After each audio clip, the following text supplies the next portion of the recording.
112 run তাড়া করতে পারলো না কেকেআর। মানে এ কেমন ব্যাটিং!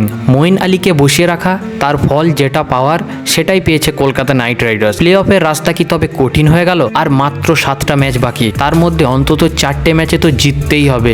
কি ভাবছেন, নাইট রাইডার্স পারবে? বন্ধুরা, আজকের ভিডিওটা একদম শেষ পর্যন্ত দেখুন, কারণ আজকে আমরা এমন কিছু তথ্য জানবো। যদি কেকেআরকে প্লে অফে যেতে হয়, তার জন্য কেকেআর কি করতে হবে, কেন বসানো হলো মঈন আলীকে, এবং কোন কোন ম্যাচ থেকে কেকেআর এর ভাগ্য পরিবর্তন হতে পারে, সমস্ত কিছু এই ভিডিওতে দেখব। তবে তার আগে যদি আপনি কলকাতা নাইট রাইডার্সকে মন থেকে ভালোবেসে থাকেন, অবশ্যই ভিডিওটিতে লাইক করুন এবং কমেন্টে তাড়াতাড়ি গিয়ে আমি কেকেআর লিখে দিন। কলকাতা নাইট রাইডার্স এখনো পর্যন্ত আইপিএল 2025-এ 7টা ম্যাচ খেলেছে। 7টা ম্যাচের মধ্যে তারা 6টা পয়েন্ট পেয়েছে। মানে প্লে অফে যাওয়ার জন্য এখনো তাদেরকে 4টে ম্যাচ জিততেই হবে। আর যদি 5টা ম্যাচ জেতে, তাহলে কিছুটা নিশ্চিত থাকা যাবে। গতকালের ম্যাচে মাত্র 112 রান তারা করতে পারেনি, তারা 16 রানে তারা ম্যাচটা হেরে গেল। ব্যাটিং লাইন আপ একবারে ধসে পড়ে যায়। কলকাতার আগামী যে 7টা ম্যাচ রয়েছে, তার মধ্যে তারা 4টে ম্যাচ ইডেন গার্ডেনে খেলবে, অর্থাৎ হোম গ্রাউন্ডে। তবে হোম গ্রাউন্ডে যে খেলে জিততে পারবে তেমনটাও তো কোনো কথা নেই। হোম গ্রাউন্ড ম্যাচেও তারা ভালো পারফরমেন্স দেখাতে পারছে না, পিচের অজুহাত দিচ্ছে। 11 তারিখ রয়েছে গুজরাটের সঙ্গে, সেটা হবে ইডেনে। 26 তারিখ রয়েছে আবারও পাঞ্জাব কিংসের সাথে,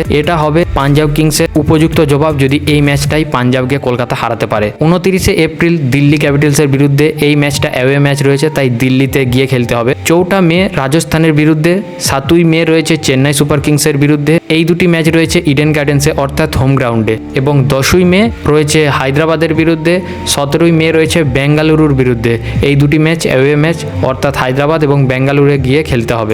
আশ্চর্যের বিষয়, কেকেআর যে 4টে ম্যাচে হেরেছে তার কোনোটিতেই মঈন আলী খেলেনি, আর যে 3টে জিতেছে সেগুলিতেই মঈন আলী ছিলেন। গতকালকের ম্যাচে মঈন আলীকে বসানো হয় এবং এনরিক নরকেকে সুযোগ দেওয়া হয়। রাহানে বলে উইকেট দেখে মনে হয়েছিল 3জন পেসার ভালোভাবে খেলাতে হবে, কিন্তু পরিসংখ্যান অন্য কিছু কথা বলেছে। মঈন আলী যখন খেলেছেন পারফরমেন্স করেছেন। রাজস্থানের বিরুদ্ধে 5 রান করলেও বল হাতে নিয়েছিলেন 2টি উইকেট। চেন্নাইয়ের বিরুদ্ধে নিয়েছিলেন 1টা উইকেট মাত্র 20 রান দিয়ে। এখন কেকেআর এর সামনে কিন্তু কঠিন হিসেব।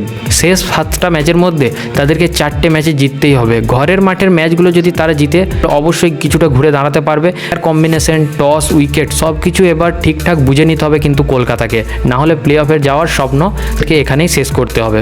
আপনার কি মনে হয় কলকাতা কি প্লে অফে উঠতে পারবে? মতামত অবশ্যই কমেন্টে জানাবেন।